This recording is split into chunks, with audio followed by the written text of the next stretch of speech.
साधारणतः 10 वर्षापूर्वी जिल्ह्यातून रॉकेल हद्दपार झालं. पूर्वी पांढऱ्या व त्यानंतर निळसर रंगात उपलब्ध असणारं रॉकेल मार्केटमधून अचानक गायब झालं. धूरमुक्त महाराष्ट्र करण्याच्या सरकारच्या संकल्पनेनं रॉकेलचा बळी घेतला. रॉकेलच बंद झाल्यानंतर दुकानातून स्टोव्ह सुद्धा हद्दपार झाले. गावातच काय पण शहरातील कोणत्याही दुकानात तुम्हाला स्टोव्ह विक्रीला दिसणार नाहीत. परंतु आता आपण पुन्हा 10 वर्ष पाठीमागं जाणार आहोत.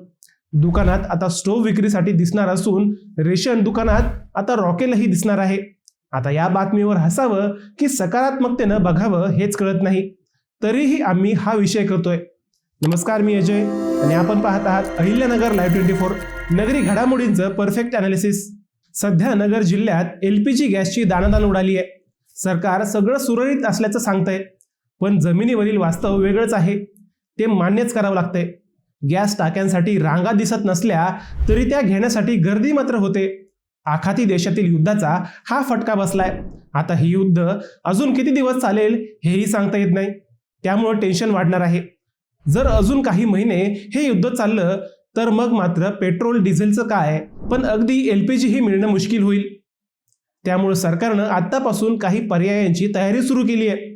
त्यापैकी रॉकेल वाटपाची तयारी व त्यानंतर स्टोव्हची चाचपणी हा पर्याय सध्या हास्यास्पद वाटत असला तरी शासन त्यासाठी मात्र गंभीर आहे.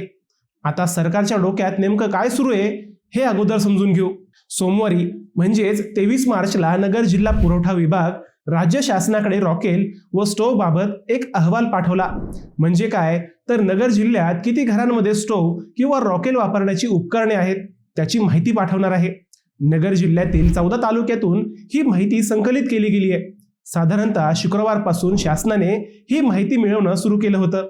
प्राधान्य व अंत्योदय कुटुंबातील व्यक्तींना आता रेशन दुकानातून रॉकेलचा पुरवठा करण्याचा विचार शासनाचा आहे. LPGच्या तुटवड्यावर पर्याय म्हणून शासनाने हा निर्णय घेतल्याचं सांगितलं जातं. पहिल्या टप्प्यात नगर जिल्ह्याला किती रॉकेल लागेल याची माहिती संकलित करण्यात आली. त्यात जिल्ह्याला साधारणतः 7.5 लाख कुटुंबांना प्रत्येकी 5 लिटर रॉकेल लागेल अशा बातम्या आल्या. या योजनेत सर्वात मोठी अडचण होती ती म्हणजे रॉकेल तर मिळेल पण आता स्टोव्ह कुठे? कारण सरकारनं रॉकेल बंद केल्यावर विक्रेत्यांनी स्टोव्हची विक्रीही बंद केली. स्टोव्हच्या कारखान्यांनी उत्पादनही बंद केलंय.